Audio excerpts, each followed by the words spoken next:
L'évolution, les Ce programme est appelé logiciel de paix. Vous pouvez scandales, les amours et les amitiés de la série Vampire Diaries. Reste jusqu'à la fin, je te réserve quelques anecdotes croustillantes.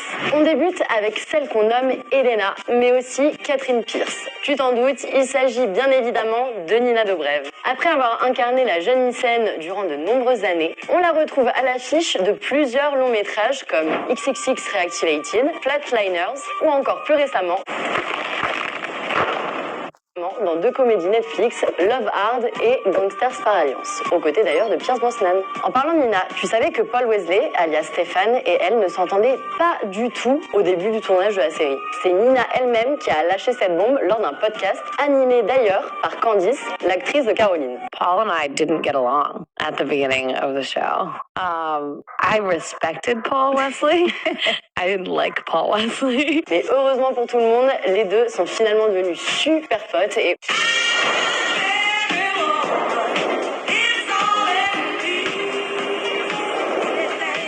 Et aujourd'hui, ils sont même souvent en contact, selon les dires de Paul. Parlons-en d'ailleurs de notre Stéphane. I'm not Damon.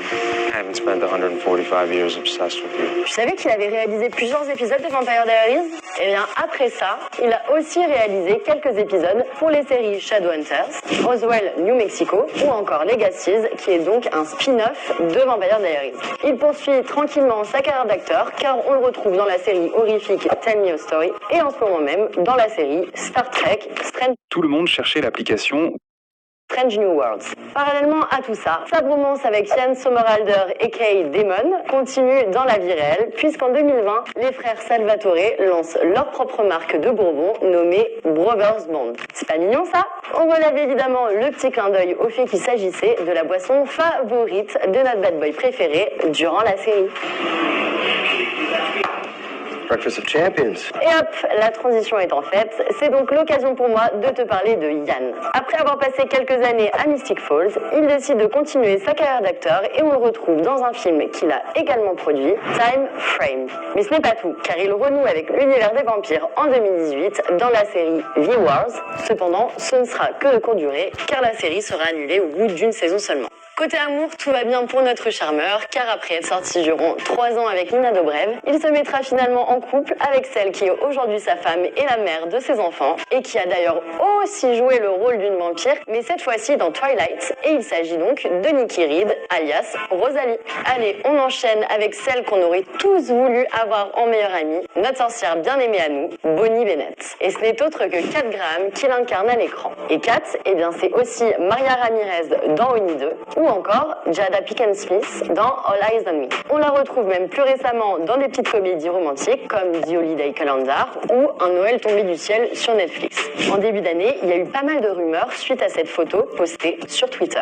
En effet, très rapidement, les internautes se sont enflammés et ont comparé Kat à la femme invisible dans le film Marvel Les 4 Fantastiques. Et je sais pas si t'es au courant, mais il y a un film prévu pour 2025 du côté du MCU. T'en penses quoi, toi? Bonne ou mauvaise idée qu'elle incarne Storm? Bref, revenons à nos vampires. Dans Vampire Diaries, Bonnie n'est pas la seule meilleure amie d'Elena. Comment passer à côté de notre chère Caroline? Pour info, Caroline dans la série est incarnée par la magnifique Candice Accola, anciennement Candice King. Elle nous a parfois agacés dans son rôle, mais on peut dire que son personnage a eu une très belle évolution. Et en réalité, on a tous adoré suivre de près sa love story avec Klaus. Bref, après la série, on a retrouvé Candice dans son rôle de Caroline Forbes dans le spin-off The Originals pour la dernière saison du show. Et plus récemment, l'actrice a joué dans After, chapitre 2.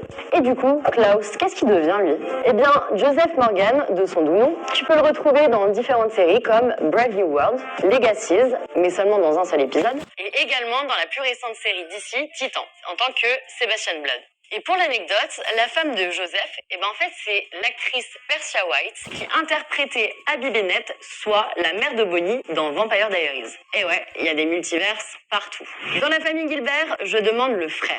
D'ailleurs, tu savais que Jeremy Gilbert, de son vrai nom Stephen R. McQueen, c'est nul autre que le petit-fils de Steve McQueen, mais pas uniquement, parce que c'est aussi le cousin d'Enrique Iglesias. Eh bien, Steven, il a pas fait énormément de choses après Vampire Diaries. On l'a vu dans le film Piranha 3D, dans quelques séries comme Legacies ou encore Chicago Fire, où il joue avec quelqu'un que tu connais bien. Il s'agit de Tyler Kinney, alias Mason Lockwood, l'oncle de Tyler. Bah tiens, si on parlait de Matt et Tyler. Qu'est-ce qu'ils sont devenus ces deux-là? Notre beau blond aux yeux bleus qui s'appelle en réalité Zach Rohrig, lui, il a joué dans The Originals et dans Legacies. Il a également joué dans la série fantastique The Gift et plus récemment dans la série Dermy, mais qui a été annulée après une saison. Du côté de notre loup-garou hybride, nommé Michael Trevino, on le retrouve dans les séries The Originals ou encore dans Roswell, New Mexico, dans le rôle de Kyle. Il y a énormément de personnages et je pourrais t'en parler pendant des heures tellement j'ai poncé cette série. Mais du coup, pour le kiff, je vais quand même te laisser avec quelques anecdotes sympas.